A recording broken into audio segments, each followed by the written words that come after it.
Здравствуйте. Здравствуйте. Садитесь, пожалуйста.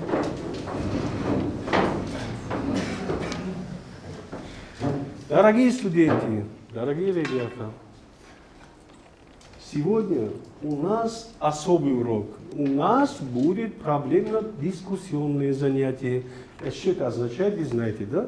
Вот в неделю один раз мы проводим такие занятия. В прошлом занятии у нас был опыт такого занятия, да? Когда я играю роль модератора, а вы будете выступать, я буду исправлять ваши ошибки, если у вас есть.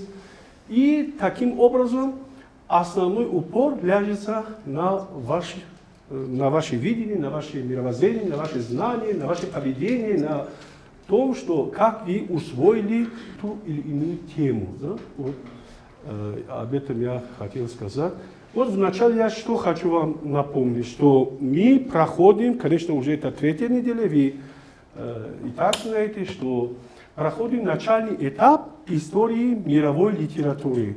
Как она называется? История античной литературы. Античная литература. А что такое античность, вы знаете, да? Античность – это древняя литература. Древняя. Когда мы говорим античная литература, подразумеваем древнегреческую и древнеримскую литературу.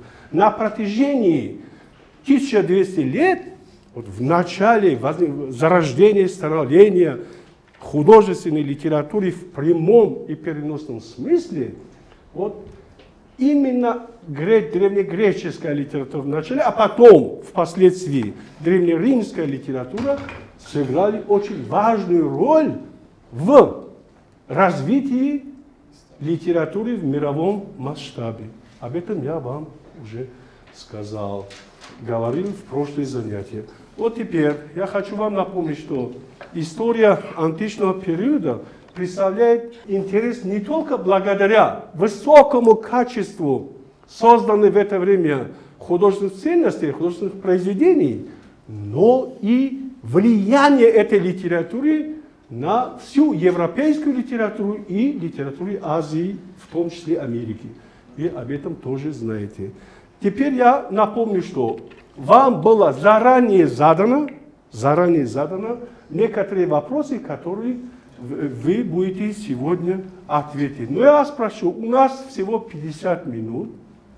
Прошу не более 5 минут на каждый вопрос ответить. Но вначале я хочу узнать общее такое вот ваше представление.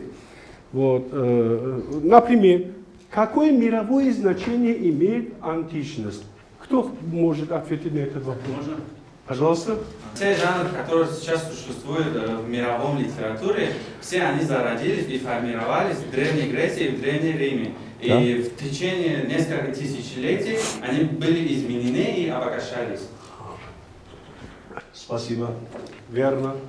Обогащались, только надо вам напомнить, что обогащались. Почему? Потому что именно в классическом периоде развития античной литературы, то есть древнегреческой литературы, ребята, запомните, впервые не только зародились, становились, но и развивались, но и возникла наука, теоретическая наука о внутренних закономерностях этих жанров и видов под названием теория литературы. Это три основных вида художественной литературы. Вообще художественная литература состоит именно из трех видов. Это эпос, лирика и драма. Вот поэтому там возникло в течение вот, 9 века до 5 века до нашей эры, вот в этот промежуток времени, возникли три основных вида художественного слова. Всю литературу в совокупности можно подразделить именно на эти три части, три вида. Виды мы говорим, да? Да. А некоторые разновидности этих видов мы называем жанрами. Например, мы говорим проза, потом эти жанры мы называем роман, это повесть, новелла, фаблио и, ну, самый малый это анекдот. А когда говорим лирика, подразумеваем все виды стихотворных форм. Да, вы об этом знаете. Всю в совокупности мы называем лирика. А что такое драма? Она состоит из двух видов, основных видов. Это трагедия и комедия. И другие виды сценических представлений. Да? Вот их очень много, но в основном мы будем говорить о этих двух видах. Трагедии и комедии, которые, во-первых, основоположником трагедии является Эсхил, основоположником комедии является Аристофан. Они жили в одном и том, вот в этом именно классическом периоде. Да? 9 век-5 век до нашей эры. Теперь приступим к вопросам и ответам. Вы готовы? Да. Да. Вот первый вопрос у нас был. Вот анализ эпических поэм Гомера. Общая наша тема была анализ эпических поэм Гомера, Илиада и Одиссея. Вот.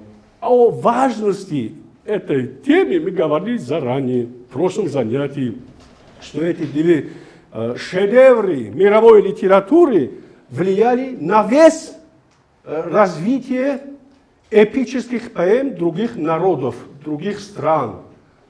Например, у французов есть эпическая поэма «Песнь о Роланде». У немцев есть поэма о Нибелунгах. У англосаксов есть поэма Беовульфа. У эстонцев Клавипоэк. У карелофинов Калевала. У киргизов Манас. А у нас что? А у нас Шахнаме великого Фирдауси, да, который жил и творил в X веке нашей эры. Да.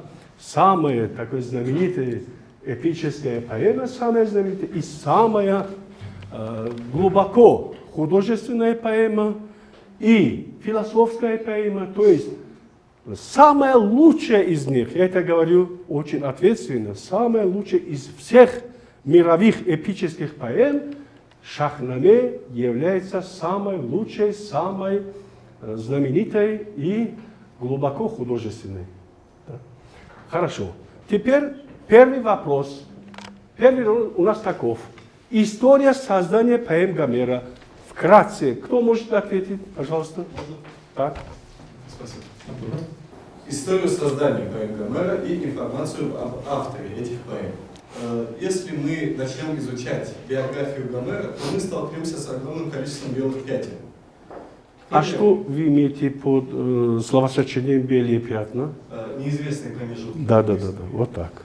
К примеру, Гомер предположительно родился в IX веке до нашей эры. А его месторождение до сих пор неизвестно, из-за чего многие города-государства Древней Греции спорят между собой за право быть исторической родиной великого поэта. Также многие историки сомневаются в существовании самого Гомера, ссылаясь на то, что у нас находится слишком маленькое количество сведений о том, чтобы утверждать, что он существовал в реальном. Но по имеющимся в данный момент данным, Гомер был странствующим поэтом Аидом, так называемым, которые странствовали по всей Греции, рассказывая свои повести и поэмы из уст в уста. Традиционно Гомер изображается слепым, но предположительно многие историки ссылаются на то, что это было свойственно для автобиографичности тех времен греческого периода. То есть многих легендарных личностей изображали именно слепыми, ссылаясь на то, что слепота является некой потусторонностью. И некоторые величины мудрости, конечно. Да, мудрости и провидения самого человека. Многие также ссылаются на то, что Гомер, имя Гомер в одном из произношений переводится как «слепец». Это в переводе Эфора. Но также имеются и другие варианты перевода. Например, Аристотель ссылался на то, что имя Гомер переводится как «следующий за». Многие современные историки придерживаются версии того, что это означает рассказчик, провидец. Сказитель. Сказитель, да. Но предположительно, вероятнее всего, имя Гомер является именем личным и не может ничего означать. Это тоже одна из версий. конечно, мы сейчас рассказали об иероглифе, перейдем же к его творчеству. Если взять художественный стиль Гомера, то в нем имеется хронологическая несовместимость, так называемая. То есть идет параллельное линейное повествование, без параллельных сюжетных линий, и, как правило, все ведется одним быстрым шагом. То есть герой начинает свой путь и заканчивает его. Это является наиболее простой формой выражения литературных повестей и так далее. Также многие историки тоже придерживаются версии того, что это являются именно народные сказки, держась за то, что эти произведения были написаны в простом стиле. Ну и также многие историки ссылаются на то, что его вообще не существовало. Это мы тоже разберем, поскольку многие его повести не были написаны самим Гомером. Они были рассказаны из уст в уста, поскольку он являлся, как я уже отметил, поэтом странствующим. Аидом. Аэдом, да? Аидом, да. Именно так и Были аэды и были рапсоды, да? Вот. Да. Одни сказители, другие воспевали все это, распространяли. Вот эти их назвали рапсодами, да? Про личность самого Гомера нам абсолютно ничего не известно. То есть единственное, за что мы можем цепляться, это спор Герасида и поэта Гомера в городе Эвбее, где, по мнению историков, запечатливших этот момент, происходил спор между Герасидом и Гомером в этом городе, в котором они провели, так сказать, поэтическую дискуссию. И, как многие историки отмечали, Гомер придерживается воинствующих, доблестных персонажей, в то время как Герасид был приверженцем земледелия и более умеренным. Да. Греческий царь Эвбея все же выбрал сторону Герасида, поскольку земледелие и ремесленное дело было к нему ближе, хотя народ поддерживал именно Гомера. Но хотелось бы еще много чего рассказать, но, к сожалению, времени нет. Спасибо, спасибо. Ну, вкратце ответили. Вот у меня вопрос к вам. Да? Вот вы назвали несколько версий и привели точки зрения разных авторов, разных исследователей на тему, является ли Гомер действительным автором этих двух величайших поэм или же нет. Вот каково ваше личное мнение? Вот вы же исследовали, вы читали эти книги, эти статьи, документы, и каково ваше личное мнение? По моему личному мнению, я считаю, что Гомера не существовало как такового вообще, поскольку это является именно народными поэмами, передавающимися из уст в уста. А тогда у меня возникает вопрос, почему очень такая вот возвышенный сюжет, разве можно вот простонародье, да, творить вот такой вот поэму с таким вот величественным и возвышенным сюжетом, и такими вот индивидуальными чертами характера у каждого героя, описанием, у каждого героя есть индивидуальные черты, не похожи друг на друга. Да? Вот это же художественное мастерство. А как с этим потом? Что будем отвечать? Народное творчество обычно придерживается отражением существующей реальности. Люди Ну вкладывали это понятно, свой характер. это понятно. Это понятно. Люди, Но, так. люди вкладывали свой характер, и именно из-за этого они не похожи друг на друга. Но это является именно народным, по моему личному мнению, поскольку это является сказанием больше религиозным. Если взять именно мифологическим, если позволите так сказать. Поскольку там существуют несуществующие в реальной истории персонажи. А вот Борис, Александрийские ученые, да, помните, да, разделили всю эту Илиаду, всю эту поэму на 24 части, да, и они были уверены, что Гомер действительно был поэтом, жившим в 8 веке, и творящим вот этот бесценный шедевр. И другая версия этих двух поэм, вот яркий эпический стиль, который влияли потом на другие эпические поэмы, на другие поэмы такого характера именно. Когда мы говорим эпические поэмы, мы подразумеваем вот три основные особенности. Да? Это героика, да? Это героизм, патриотизм, доблесть, мужество, ответственность и так далее. Второе, это рыцарские вот такие характерные черты. Да? У каждого героя есть свои нравы, свои характерные черты, которые не похожи друг на друга. И третье, самое главное, есть историчность. То есть там есть история быта, история народа, история ремесел, история войны, история мировоззрения и так далее. Исходя из этого, я уверен, что Гомер был действительно жил, творил и был автором этих поэм. Но это ваша точка зрения, да? Это ваша точка зрения, мы уважаем другие точки зрения. Вот поэтому у нас дискуссия, да? Вот я, например, не согласен с Борисом насчет авторства этих поэм. Но мы будем спорить, мы будем дискуссировать, и потом найдем какой-то ответ окончательный. Спасибо вам за ваше выступление. А есть вопросы с вашей стороны? Пожалуйста. Так, пожалуйста. Где и в каком году написана Илиада? Где и в каком году?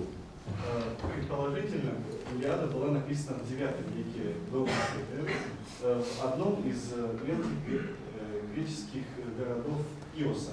Так, да. Все? Да? Вы согласны, да? Да. Спасибо. И вам спасибо. Пожалуйста, садитесь. Так, у нас второй вопрос очень... Второй вопрос у нас. Сюжет поэм Илиады. Второй вопрос. Кто? Пожалуйста.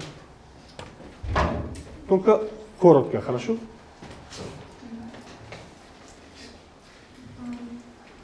Сюжет поэмы, одной поэмы, да? Илиады, или оба? Нет, одно. Одной, да. Фамилия, назови, имя? Меня зовут Хабилаева Надина, и моя тема называется «Социальная история и мифологическая основа поэмы». Так. Для начала давайте разберем, что такое миф. Да. Да, извините, это была же... это третий вопрос, да? Это третий вопрос. Хорошо, будем местами меняться, хорошо.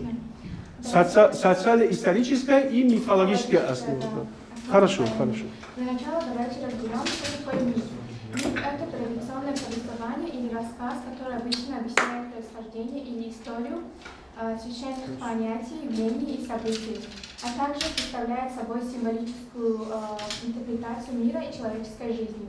Мифы – это рассказы, которые передаются из поколения в поколение и объясняют различные явления природы, происхождение мира, поведение богов и героев и другие аспекты жизни. Мифы могут содержать элементы реальности, но часто они являются вымышленными и содержат символический смысл.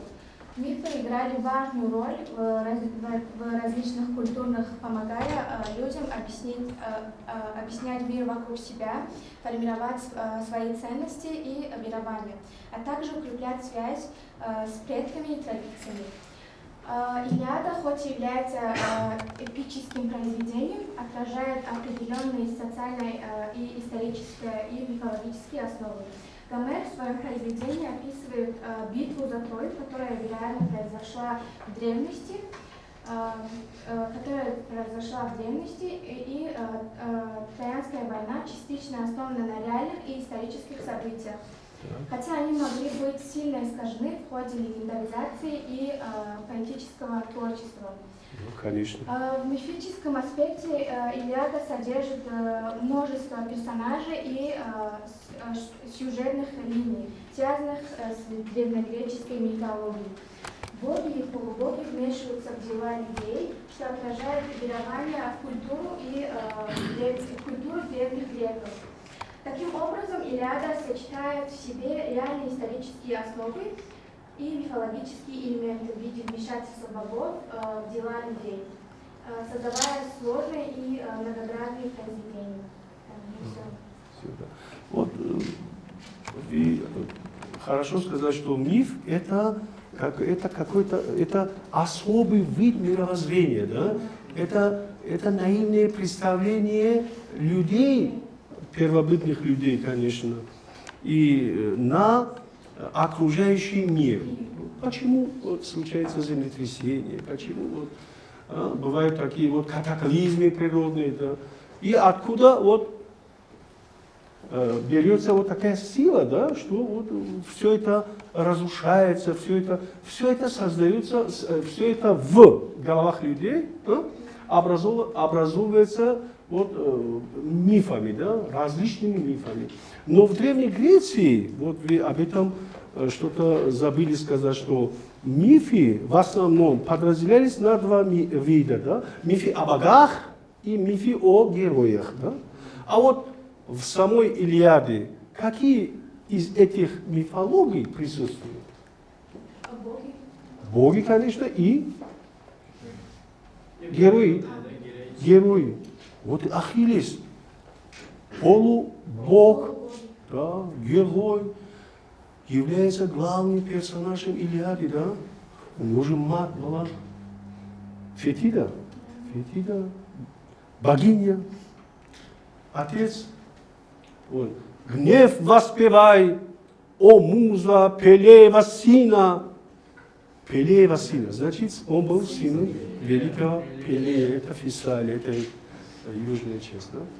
Вот, то есть Илиада была создана в двух сюжетных, у Илиады есть две сюжетные линии. Там, где боги на Олимпе между собой ссорятся, да, участвуют на земле, троянцы и древние греки между собой воюют. Да? Две сюжетные линии. То есть присутствуют именно две вида мифологии. Спасибо. Есть вопросы, да? Пожалуйста. Какие элементы могут содержать мифы? Элементы мифа. Вот, пожалуйста. Спасибо за ваш вопрос. Мифы могут содержать элементы реальности, но зачастую они часто являются вымышленными. И они содержат символический аспект. Вот вы сказали, мифы содержат некоторые элементы реальности, да? Реальности. Вот можете объяснить, какие реальности? Вот кто-нибудь может помочь, да? Вот, найти ответ. Реальность в мифах, это что означает? Или непонятно, да? Это называется в науке антропоморфизмом. То есть боги, вот, люди думали, что у богов тоже вот тела, как у людей, голова, глаза, они тоже чувствительны, они тоже что делают? Размышляют, они тоже ссорятся, у них тоже бывают ненависти, как у всех людей, обычных людей. Да? То есть... Золотая кровь. Да. Но думали, что правильно, вот, как ваша фамилия? Азизов. Азизов, да, правильно. Да, вот именно этими чертами их, что делали, отличали. Ну, спасибо вам, садитесь. Теперь, вот мы поменяли местами, да? Сюжет поэмы Илиада. Только об одной поэме, да? Да. Прошу, вот, регламент, да? У нас 5 минут на ответы, да? Вкратце, да? Вкратце. Да. Фамилия, имя. Имя и фамилия. Меня зовут Сафарова Сабрина. Моя тема называется «Сюжет Илиады». Илиада – это древнегреческая эпос Гомера, описывающий события последние годы Троянской войны. Основной сюжет Илиады сосредоточен вокруг героя Ахиллеса и его конфликта с Агамемноном, царем Микенского города Микен. Троянская война длится около 10 лет. В этот поход на Трою собирается греческий царь Агамемнон во главе большого войска. Его сопровождает невероятно храбрый, ловкий и сильный воин Ахиллес. Противником Агамемнона является троянский царь Приам. Верным его помощником является его сын Гектор, отважный и сильный воин. В войне также активно участвуют боги Олимпа. Во время одного из набегов греческий вождь Агамемнон берет в плен дочь жреца. Вот смотрите на картине, вот это и есть образ Ахиллеса. Да. Дочь жреца из храма Аполлона. Жрец умоляет... У вас есть еще картинки на этот счет, да? И предлагает черные дары, но Агамемнон отказывает ему в просьбе. Отважный воин Ахиллес требует от Агамемнона вернуть дочь отца. Царь соглашается, но требует взамен любимую наложницу Ахиллеса. Оскорбленный воин покидает греческое войско. Оставшись без своего воина, царь Агамемнон вынужден просить Ахиллеса о примирении. Но юноша остается непреклонным и отказывает. Он соглашается лишь отправить на помощь грекам своего лучшего друга Патрокла, надев на него свои доспехи. Но троянцы быстро раскрывают обман, и Гектор убивает его, Патрокла. Узнав о смерти друга, разгневанный Ахиллес выходит... Вот разрешите прерваться. Вот эти доспехи Патрокл специально взял у Ахиллеса или незаметно? Нет, специально он же сам дал ему. Да. И добровольно шел на... На смерть. Да, на смерть. Правильно. Продолжайте, пожалуйста. Узнав о смерти друга, разгневанный Ахиллес выходит на поле битвы и накрывает землю горами трупов. Он также убивает Гектора и привязывает его тело к колеснице. Но спустя какое-то время его сердце смягчается, и он выдает тело троянского героя его семье. Илиада Гомера сыграла значительную роль в укреплении единства эллинов, оказала глубокое влияние на европейскую традицию и создание повествования. Спасибо. Спасибо. Вот у меня возникает вопрос. То, что я внимательно вас слушал, да? Вот сюжет же, в сюжете есть какие-то части, да, какие-то элементы, да, например, экспозиция начала, да, произведение каким-то событием начинается, да, как и всякие события, да, в жизни. Потом у сюжета есть завязка, то есть появляются проблемы, да, проблемы, вопросы какие-то, да, ссоры или как столкновения, вот такие вот, завязка называется. А потом вершина произведения, где борются две противоположные силы, как называется? Кульминация, вот правильно, кульминация называется. А потом, после... Да, вот правильно, развязка, все время вы отвечаете, да, пусть другие тоже участвуют. Развязка, а потом в конце... Что? Что? Как? А?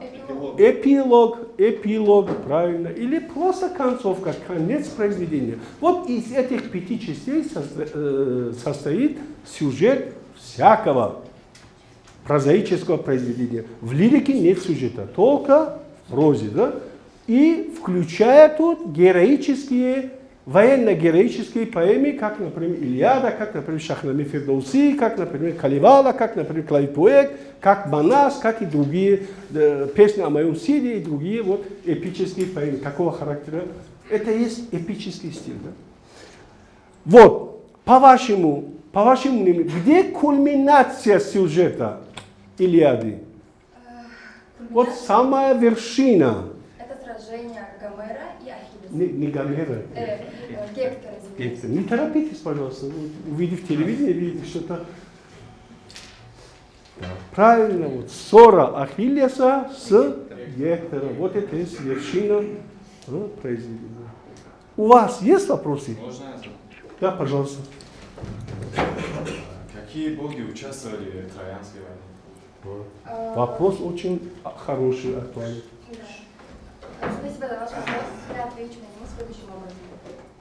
В Троянской войне участвовали олимпийские, то есть боги, Аполлон, небесная царица Гера, мудрая воительница Афина и верховный же бог Зевс. Он также следил за битвами с высокого Олимпа и решал свою волю. Да, правильно, вот эти боги. Но они были в единстве, эти боги олимпийские? Нет, они тоже, кто-то был на стороне троянцев, а какие-то боги, например, Афина Паллада, или, например, Аполлон был на стороне троянцев, да, и боги между собой, у них были не рядицы, да, были разделены на 2 лагеря, будем говорить. Да. Спасибо большое вам. И следующий у нас вопрос, прошу вкратце ответить. Сейчас я вопрос найду. У нас тема и идея Илиады. Пожалуйста. Только коротко, да? Вопрос очень конкретный. Тема и идея. Меня зовут Лодов Сируш. Моя тема – это тема идея Илиады. Хорошо.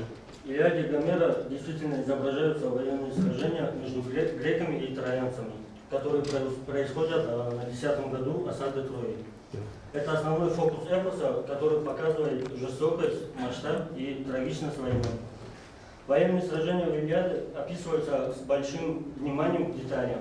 Это, к примеру, битвы, поединки, убийства, ранения и тактика войны. Гомер передает... То есть все ужасы войны. Да. Гомер передает атмосферу боевых действий, страх и героизм воинов, их страсть к борьбе и жажду славы. Сражение, покажите, пожалуйста. Особое внимание уделяется главным героям, таким как Ахиллес и Гектор, и их противостоянию на поле боя, их личным драмам и решениям. Изображение военных сражений служит не только как фон для развития сюжета, но и как способ показать читателям сложность человеческих отношений, моральные дилеммы и психологические аспекты войны. Таким образом, в Илиаде Гомера изображение военных сражений между греками и троянцами на 10-м году осады Трои являются центральной темой, которая позволяет понять глубину человеческого опыта в условиях войны и конфликта. Можно прервать? Вот теперь основную идею скажите и... Основная идея Илиады Гомера это действительно связано с военной доблестью и героизмом. Воспевание военной доблести, да? Обе стороны, да? И троянцев в лице Гектора, в лице Париса Александра, в лице других героев, воинов, и в лице Ахиллеса, только не Агамемнона, Аякс, там, братья Аяксы, еще там другие герои, да, которые выступали в лагере греков, да? Эпос рассказывает о последствиях войны между греками и троянцами, основанной на похищении жены греческого царя Менелая, Елены, троянцем Парисом. Елену как еще прозвище было? Елена Прекрасная, да. В центре внимания стоят герои, такие как Ахиллес, Гектор, Агамемнон, которые отличаются своей военной мощью, мужеством и стойкостью. В Илиаде изображается сложная психология военных действий, внутренние конфликты героев, их поиск смысла и борьба за славу. Все, спасибо, время у нас регламент. Вот, я задал свои вопросы, а у вас есть вопросы? Пожалуйста. А кто является главными героями этой поэмы? Спасибо за вопрос. Главными героями данной поэмы являются Ахиллес, Гектор, Агамемнон, Елена, Патрокл и другие. Да. Из них кто в основном главенствует? Ахиллес, конечно. А вот можно еще? А в Шахнаме Фердауси кто? А в Шахнаме Фердауси Рустам. Видите, да? В одном образе Фердауси олицетворял все свои человеческие, моральные, духовные идеалы, да? Тоже таким же образом поступает Гомер, да? В лице Ахиллеса он изображает, каким должен быть герой. Герой, не только герой, герой-патриот. Спасибо вам. Спасибо вам. Следующий у нас вопрос, пожалуйста, очень коротко, да? Вот. Характеристика одного героя по выбору. Да, пожалуйста. Охарактеризовать одного героя. Это ваш выбор. Кто кого выбирает, тот и будет рассказывать. Хорошо. Меня зовут кого? Сначала вопрос. Сначала фамилию назови. Меня зовут Ганеф Муади. Моя тема является разбор характеристики одного из главных героев. Точнее, это был на выбор. Я выбрал Гектора. Гектора выбрали. А почему? Вот можно вопрос? Потому что Гектор является одним из самых эпичных воинов в истории. И ключевой момент, почему я выбрал, потому что он был единственным защитником своей империи. Почему не Ахиллес, а Гектор? Потому что Гектор был более доблестным, и он не имел эгоизма такого, как Ахиллес. Еще почему? Их можно много почему перечислять. Он думал не только о себе, не только сражался во имя славы, а во имя своего народа. Вот это главное. Он защищал свою родину от чужеземцев. Эти же ахейцы, древние греки, напали на его страну, на его государство, на его родину. Он является защитником своей родины. Да? Да. Вот ваш выбор я одобряю. Спасибо. Продолжайте, пожалуйста. Гектор был первенцем царя Трои Приама, лидером Троянской армии во время войны. В Илиаде Гомера он изображен как мужественный, благочестивый, благородный, отважный воин, а также как честный и справедливый командир. Также Гектор известен своей преданностью городу и семье, а также большой любовью к жене и детям. И, как мы упомянули раньше, его главное отличие от Ахиллеса было в том, что он осознавал, что несет ответственность за свой народ, интересы которого он должен был защищать. Правильно. Также воин Гектор не любил ограничивать себя оборонительными боями, потому что он прекрасно осознавал, что нападение на врага – это лучшая защита. Он долгие годы сражался с греками, не оставляя свой город в трудную минуту, и его имя стало символом мужества и надежды и защиты. Да, да. Так, и одним из его... И защиты чести и достоинства, да, вот это обязательно надо сказать. Одним из мудрых его высказываний было то, что он говорил: знамение лучше всего, за отечество храбро сражаться. Да. То есть это было его кредом. Однако, когда ему советуют вернуться в Трою, чтобы избежать боя с Ахиллесом, он поступает не как мудрый вождь, а как воин, которым движет страсть. Его гордость не позволяет ему искать защиты за стенами укрепленного города. Так. И что было его ошибкой, к сожалению, эту схватку он проигрывает. Однако в заключение я скажу то, что история была создана для того, чтобы не повторять ошибок. Просто из этого персонажа и героя следует брать в пример только лучшие его качества. Например, такие как верность и любовь к семье и к своей родине. И каждый человек должен осознавать для себя и понять, что нет чести выше или более чем достойнее, чем служить своей родине во благо, что на практике делал Гектор. Таким образом, он писал свое имя в историю древнегреческой мифологии как самый эпичный и один из самых отважных воинов. Да. Я закончил. Спасибо за внимание. Если у кого-то есть вопросы. У меня есть вопросы. Да, я сначала задам вопросы. Да? Вот у него была семья у этого? Да, у него была жена, которую он очень сильно любил, и дети. Да. Он этим отличался, что его узнали... Жену звали Андромаха, а сына Астианакс, да? Да. Он очень их любил, и этим он отличался. Да. Он был известен этой любовью к семье и к родине своей. Он был отличным семьянином. Да, верно. Вот имея в виду, что у него есть семья, да? и свою Трою он тоже любил как свою семью. Это образец подражания для каждого мужчины. Я считаю, каждый мужчина должен любить как свою семью, так и родину. Вы правильно очень подытоживали свое выступление, что вот когда мы имеем семьи, да, мы думаем о своем государстве, это тоже большая наша семья. Это другие матери являются нашими матерями, другие отцы являются нашими отцами. То есть здесь есть какой-то коллективизм. Да? Коллективизм и есть, когда человек борется с несправедливостью, да, защищает свою родину. Он прежде всего защищает свою семью. Да. Вопрос есть у меня? Пожалуйста. Как именно был убит Гектор? Как именно был убит Гектор? Да. Спасибо за вопрос. На твой вопрос я отвечу кратко. Во время боя Ахиллес убил Гектора за счет того, что богиня Афина, которая покровительствовала Ахиллеса, вовремя дала ему свое копье, когда у Гектора был лишь меч, и он пронзил его этим копьем. Да. Да.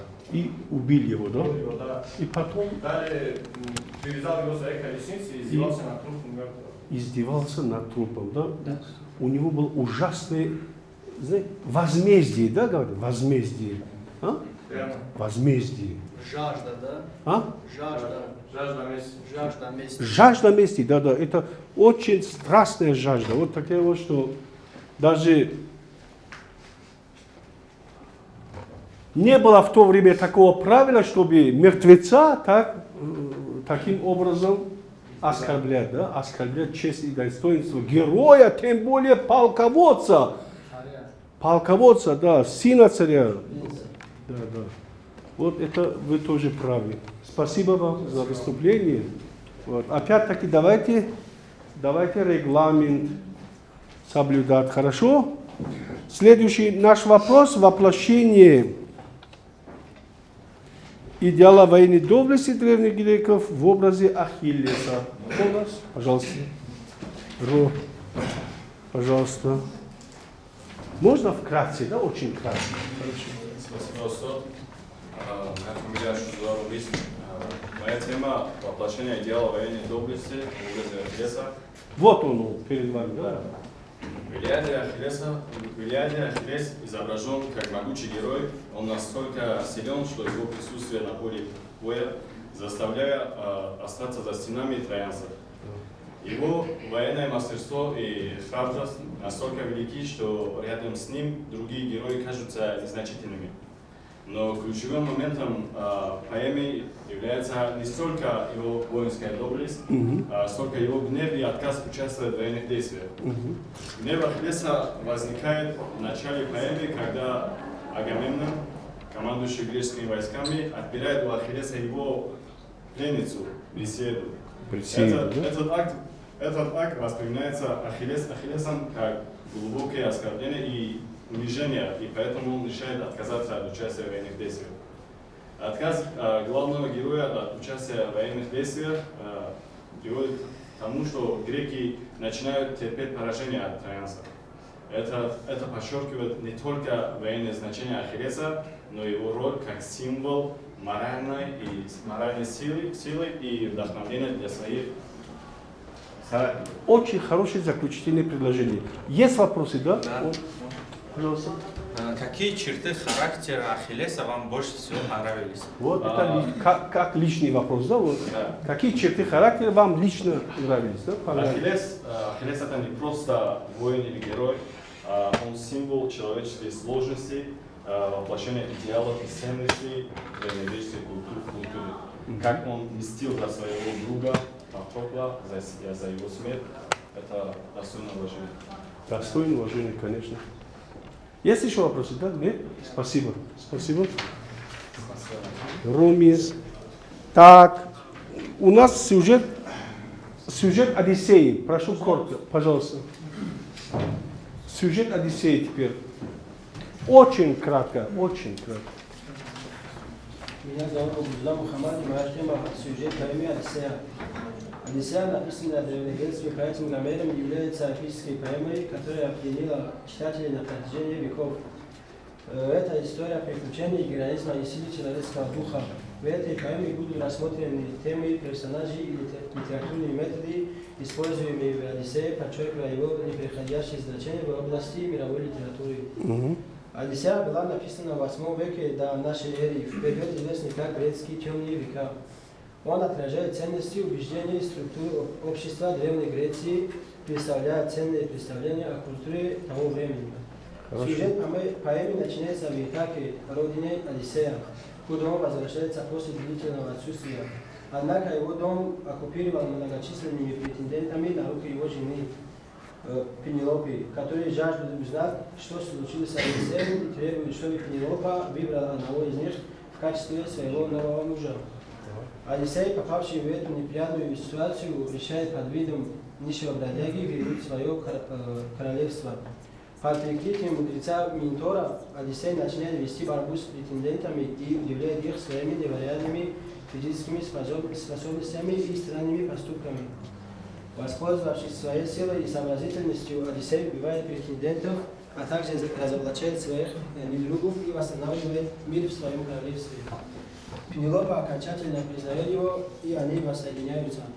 Одиссея также включает в себя рассказы о приключениях Одиссея во время его долгого путешествия обратно в Итаку после падения Трои. Он встречает полуколодца Кирке, коварную Сирене, гигантского циклопа Полифема, наркотического бога Цирцею и многих других существ и богов. Он также проводит время на острове Фифиак, где собирается перед долгим последним участком пути домой. Все эти приключения сопровождаются предельными испытаниями и трудностями, но Одиссей, благодаря своей смекалке и верности своей жене и семье, преодолевает все трудности и, наконец, возвращается в Итаку, где его ждут радушные соперники и долговерная жена. Спасибо. И чем кончается сюжет идеальный? Сюжет Одиссея кончается тем, что Одиссей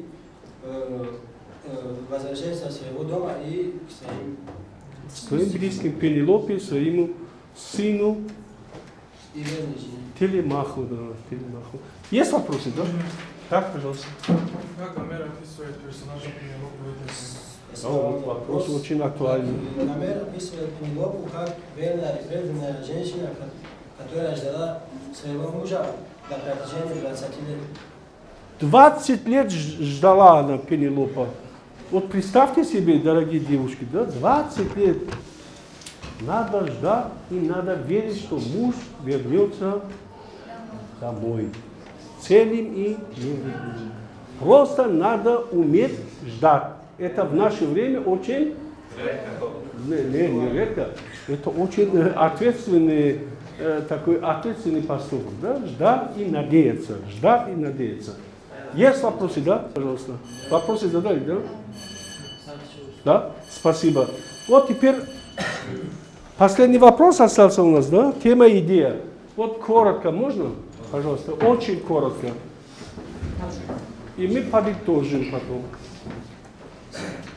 Я Назир Собирхон, и моей целью является анализ темы произведения «Одиссей». Одна из основных тем «Одиссея» — это путешествие и возвращение героя. Главный герой Одиссея отправляется в долгие и опасные путешествия, и его целью это является вернуться домой к своей жене Пенелопе и сыну Телемаху.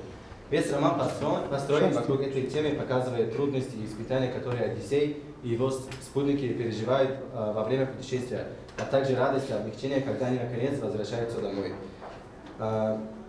Другая немало важная тема это является верность и предательство. Одиссей и его семья верны друг другу и ждут возвращения друг друга в течение многих лет. Однако в его отсутствие многие из его спутников и слуг предают его, присоединяются к врагам или пытаются украсть его имущество.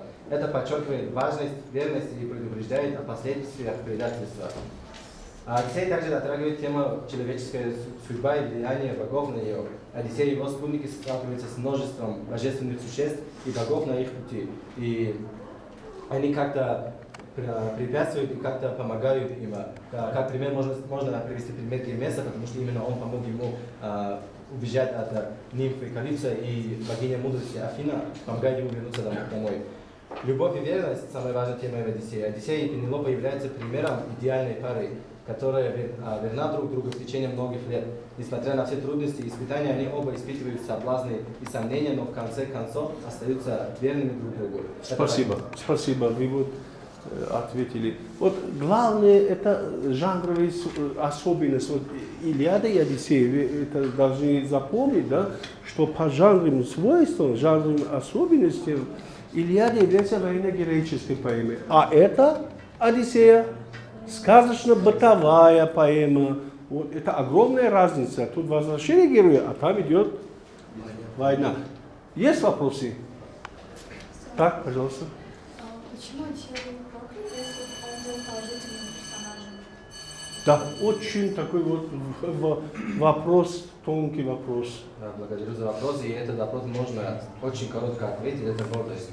Главного героя подводит гордость, потому что в целом он был положительным персонажем, но он проявил неосторожность, заявил, что может сам выбирать свою судьбу, и это богам как бы не понравилось, и он был проклят Посейдоном. Вы согласны? Спасибо. Спасибо вам.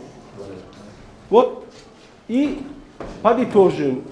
У нас последний очень важный вопрос. Сравнить нужно композицию Илиады и Одиссеи. В чем сходство, в чем различие? Пожалуйста, кто будет спать? Вы, пожалуйста. Ну, очень кратко, да? Очень кратко. Это у нас последний вопрос. Моя фамилия Шевалиева Насримя. Громче. Сначала. Я Шевалиева Насримя. И моя тема это сравнить структуру Илиады и Одиссеи. Илиада и Одиссея два великих эпоса Гомера, как говорится, и имеют свои сходства и различия. Да. Первое это сходство. Сходство. Оба эпоса состоят из 24 книг. Вот внимательно слушаем. Две поэмы. Сходство и отличия. Вот, пожалуйста, погромче, пожалуйста. Они оба эпоса состоят из 24 книг. Так. Оба начинаются к призывам музык, к описанию сюжета. Так. И оба произведения содержат много эпических сцен, Так. битв, приключений, божественного вмешательства и много жертв. Второе это различие. Илиада фокусируется на последних месяцах Троянской войны и основана на... А конкретнее можете назвать? Кто может назвать? событиях, происходящих в осаде Трои. Да, это сколько дней разворачиваются эти события, которые отражены в Илиаде? Сколько дней? Сколько дней? Это художественное время, это нереальное время. 51 день. Только 51 день этой войны изображается в Илиаде. Не весь ход войны, не весь десятилетний срок войны, а только 51 день. Так далее. Одиссея же рассказывает о приключениях Одиссея после падения Трои. Так. В Илиаде действие происходит в основном на поле боя, а в Одиссее в различных местах Греции, в различных островах. Вот это в правильно. Илиаде главный герой является Ахиллес, а в Одиссее сам Одиссей. В Одиссее боги часто вмешаются в жизнь людей, в судьбу людей, так как в Илиаде они просто следят за жизнями людей и за жизнями главных героев. Хорошо. Сюжет Илиады линейный и одноправленный, тогда как сюжет Одиссея более сложен и содержит много параллельных сюжетов. И здесь возникает вопрос, чем Одиссей из Одиссеи отличается от Одиссеи, которая рассказывается в Илиаде. Так. Как говорится, это один и тот же личность, только в Илиаде он упоминается как один из воинов Троянской войны, и в частности, именно ему предписывается идея об этом деревянном коне. Да. Таким образом, Илиада и Одиссея имеют сходство в своей эпической структуре, но отличаются своим сюжетом, местом и разных героев. Да. Может, у кого-то вопрос? Так, пожалуйста. Можете ли вы сравнить поэму Илиаду и Одиссею с Шахнаме Фирдауси? О, такой вопрос. Шахнаме Фирдауси, да? Вот есть сходство и различия, да? Как говорится, Шахнаме – это знаменитая персидская поэма, написанная Абу Касим Фирдауси, и она повествует о своей истории Персии до создания мира, до завоевания исламом в VII веке. Сходство между Илиадой и Одиссеей Гомера и Шахнаме Фирдауси заключается в том, что все три поэмы являются эпическими произведениями, описывающими героические подвиги, битвы, страсти, трагедии главных героев. Все поэмы погружают своего читателя в древних легенд, мифов и исторических подвигах своих героев и рассказывают о славных и трагических событиях своего прошлого.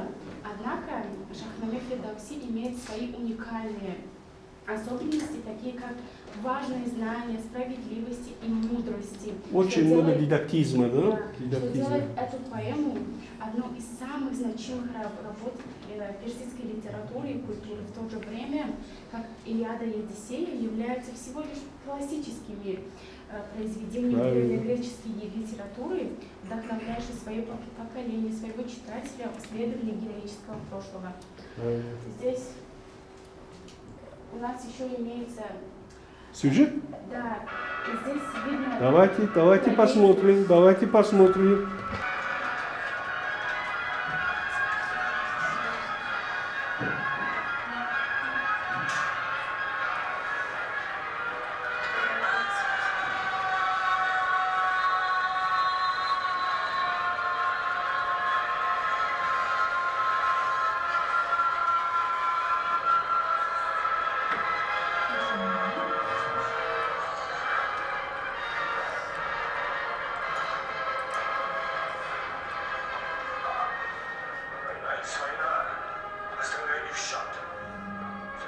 Погромче, пожалуйста.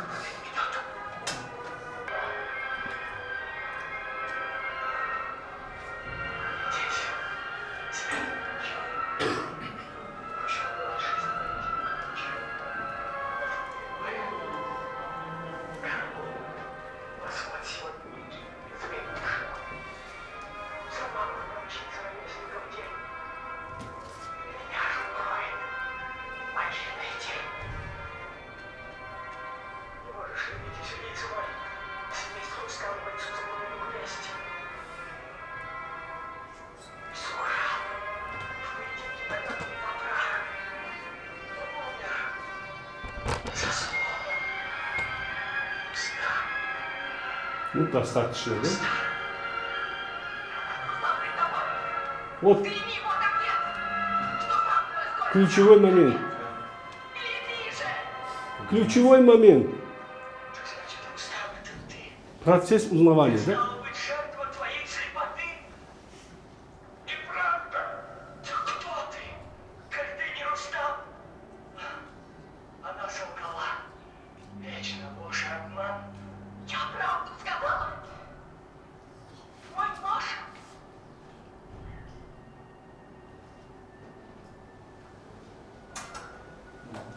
Вот теперь уже,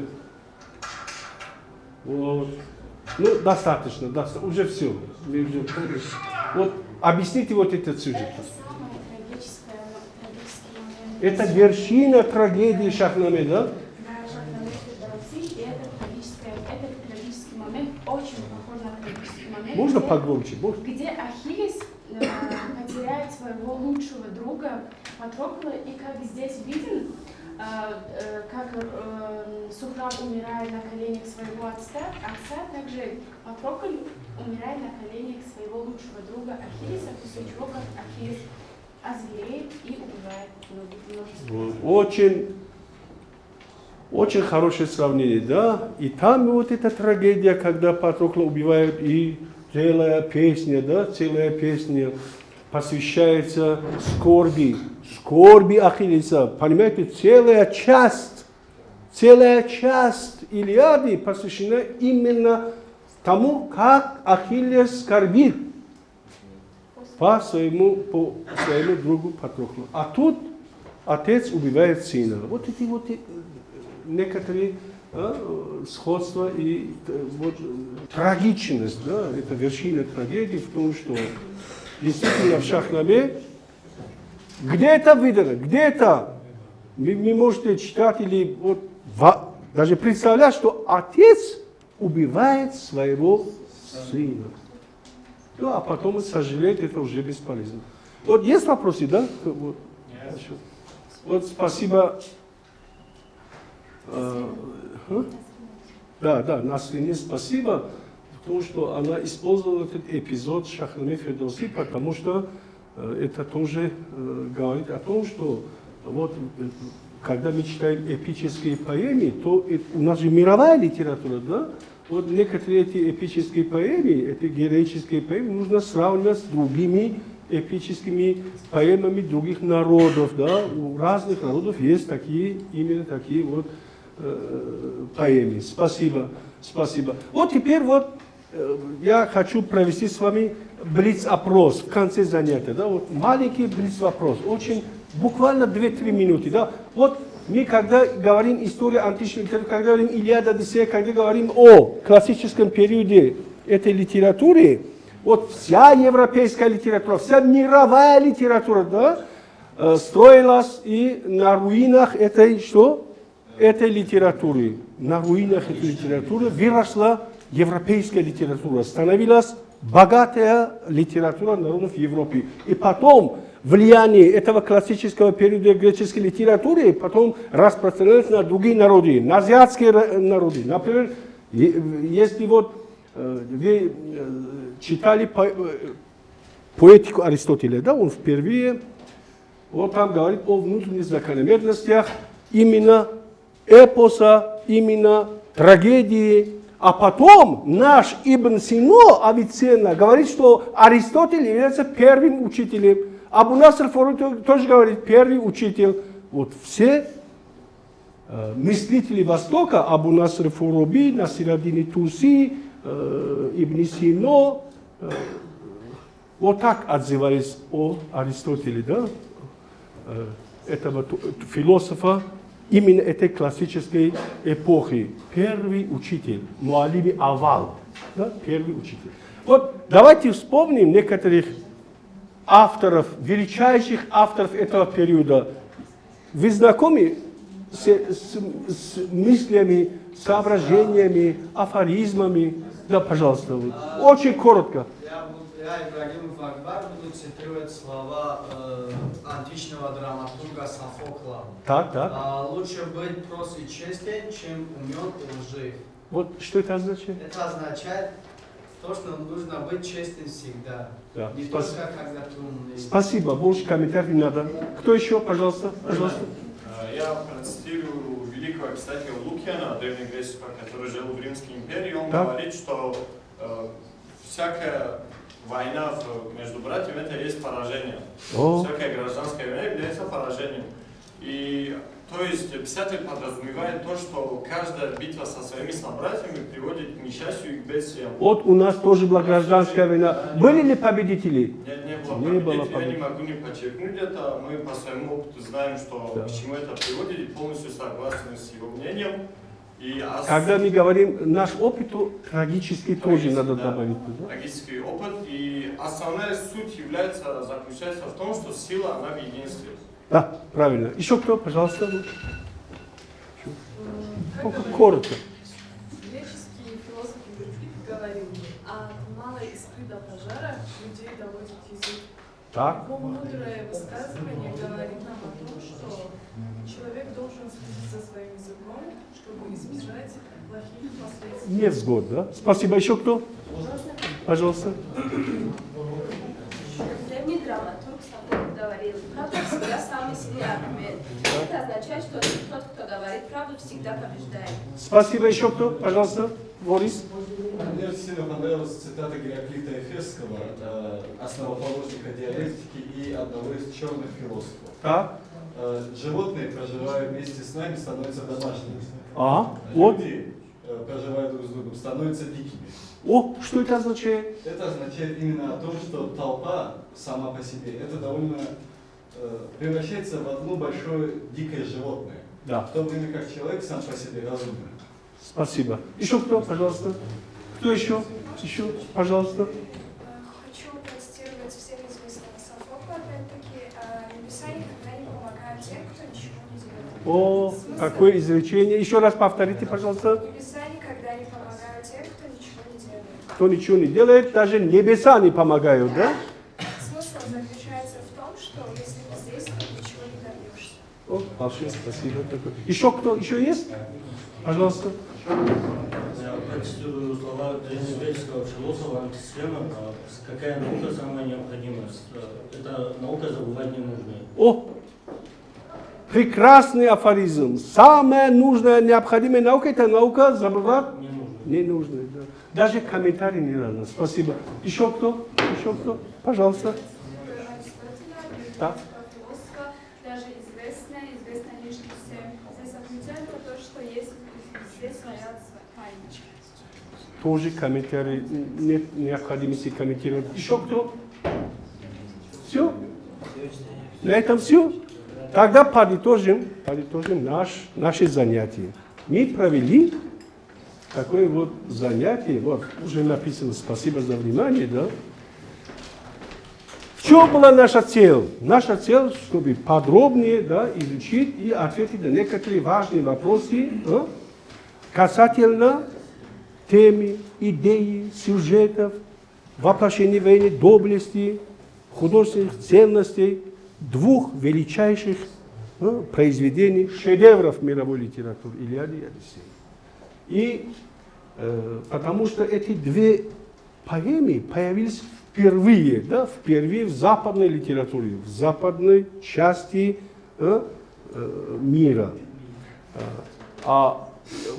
И появились характерные черты эпического стиля. Да, вот то, что мы говорили, что это мифология, это героизм, это индивидуальные черты каждого героя, да, характерные для каждого героя.